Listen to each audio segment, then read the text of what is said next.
Grabe itong mga pagkain na to, parang totoo talaga, ang sarap ng itsura niya.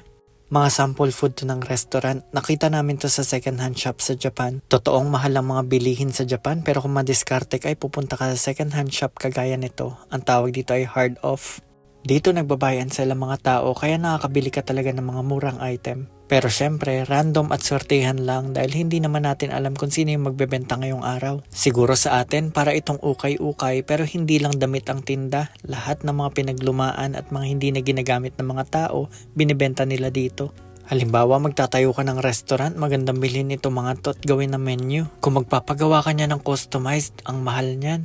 Kaya every now and then, pumupunta kami sa mga second hand shop kasi hindi namin alam kung kailan kami makakabili ng sulit. Hindi naman kailangan bumili palagi, kahit magtingin-tingin ka lang ay marerelax ka na talaga. Parang kami ni Mika, naglalakad-lakad lang kami at nagre-relax. Yung mga mayayaman ay nagpapagawa ng kimono, tas kapag hindi na nila gagamitan ay ibebenta nila rito. Sobrang mura mo na mabibili yan kapag nasa second hand shop. Kung magbabakasyon ka lang sa Japan, maganda na rin itong pang souvenir kahit bumili ka lang ng isang set. Ang rent pa lang yan, siguro hindi na bababa sa 5 lapad. Paano pa kapag nagpagawa ka ng sarili mo? Pero excited na akong suotan si Mika ng mga kimono. May tinatawag ditong festival na Shichigo-san. Kapag nag 3, 5, or 7 years old na yung mga bata, ay sinusuotan nila ng kimono. Pero sa ngayon ay pinapasyal ko lang si Mika magtingin-tingin ng mga laruan. Speaking of laruan at mga collectibles, kung fan ka ng anime ay huwag ka munang bumili ng brand new. Baka yung gusto mo ay nasa mga second hand shop lang din at mapibili mo sa murang halaga. Pag pumunta ka sa second hand shop, pasok ito sa mga iba't ibang hobby, kagaya ng pagbabike. Half the price na halos lahat ng mga bike dito pero maganda at quality talaga.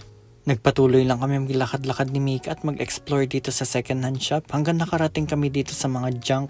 May mga sirang item dito na may mga valuable parts kaya tinitinda pa rin nila. Sobrang mura na talaga pero syempre dineclare na nila yan as junk so ibig sabihin ay hindi gumagana. Pero itong mga phonograph ay gumagana pa yan. Kasama ng mga malalaki nilang CD ay binibenta nila yan dito. Lahat ata ng basic musical instruments ay nandito na. Mabibili lang natin siya na napakamura.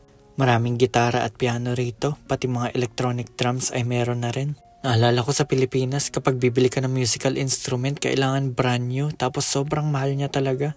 Yung unang gitara ko ng college, hindi naman high-end, pero 1 taon kong pinag-ipunan yun para makabili.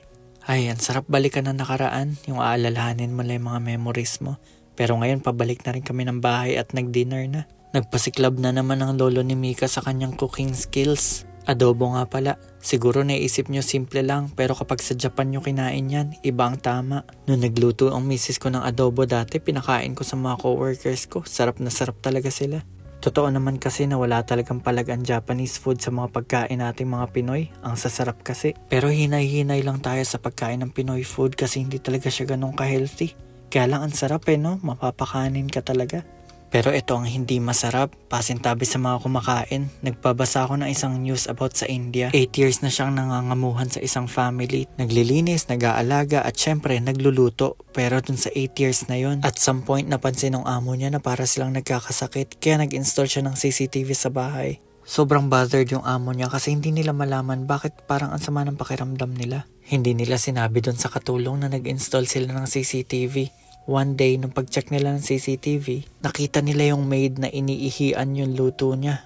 Nung ipakita sa maid yung CCTV ay hindi na lang siya nagsalita. Kaya mag-ingat tayo sa mga pagkain natin. I-make sure natin na kakainin lang natin yung luto natin or yung luto ng mahal natin sa buhay. Pagkakain tayo sa labas ay huwag nating aawayin yung mga server kasi hindi natin alam, wala tayong control dun sa pagluto ng pagkain natin sa loob. Sobrang thankful ko ngayon kasi yung lolo at lolo ni Mika ay hindi lang nag-aalaga kay Mika kundi pinagluluto rin kami. Napakasarap na mga luto nila.